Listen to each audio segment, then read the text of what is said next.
if we want to live in a free and fair society, an open, liberal society, unfortunately, we have to accept that there may be bad faith actors entering the global news marketplace and deliberately planting disinformation in order to stir up trouble. Now, whether or not that comes from Russia, or whether or not that comes from people who want to point the finger at Russia, we simply don't know, because we're getting there into a very murky world of espionage, counter-espionage, bluff and double bluff.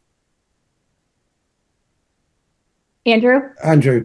No, you're absolutely right, and some excellent points there. And I always say, I mean, it's the old saying, isn't it? If you don't read the newspaper, you're ill-informed, and if you do read the newspaper, you're misinformed. We have to question everything. At the same time, it is freedom of speech, and freedom of speech is fundamental to any democracy, but not freedom from consequences. And when we're urging people just to be very responsible in the media, this is different to freedom of speech. It's not freedom of speech to come up with misinformation. It's not freedom of speech to go looting somebody's shops and stealing television and cigarettes and alcohol and that sort of stuff. That's got nothing to do with the murder of 3 little girls. And it's, again, we have this terrible rhetoric that we have sometimes in the media, where we're basically taking offense at anything. And if you look out for your own particular missions, you will find evidence that you can then bring to the forefront and utilize somebody else's tragedy for your own ends. And that is abhorrent. But just on your thing about restricting freedom of speech, we had up in Scotland very recently, you might remember, there was the big thing about expanding the rules about hate speech and so on and so forth to deal with the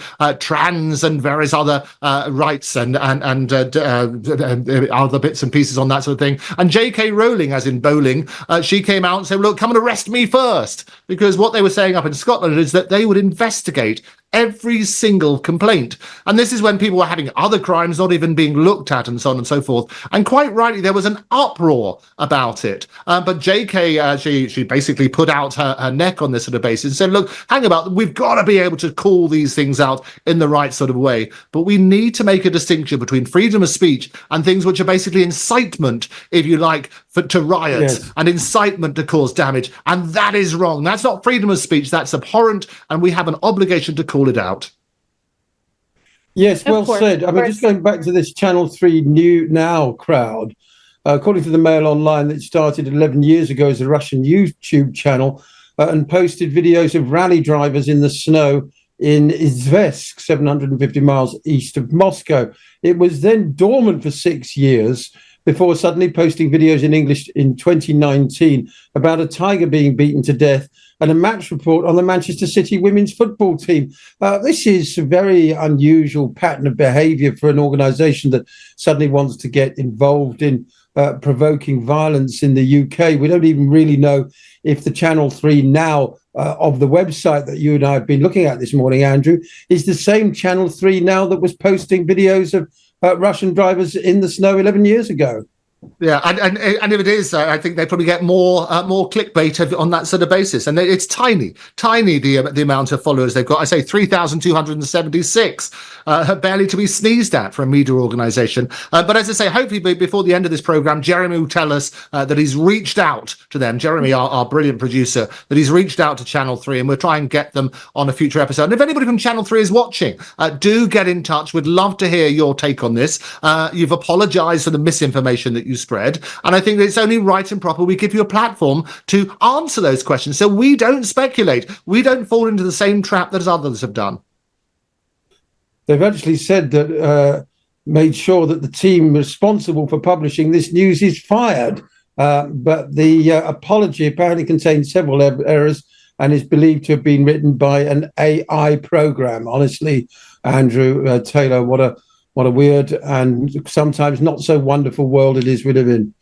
Though AI would have done a better job. ChatGPT is very good at a first draft, but you have to have a look at it. No, I mean, it reads like a sincere apology. We deeply regret any confusion or inconvenience that may have been caused. Well, deeply regret the people who've been injured as a result of it. Deeply regret the outrage caused by the little girls' families and community as a result of the riots which were sparked by this. But I think as the point you made earlier, Basil, is absolutely right. People are looking for an excuse. It is a tinderbox, isn't it? Where people are turning around with their own they've got their own issues to deal with, and all sorts of questions to be asked. But we have to turn down the narrative. And I often sort of say that this is what we're doing, and it's a big mistake.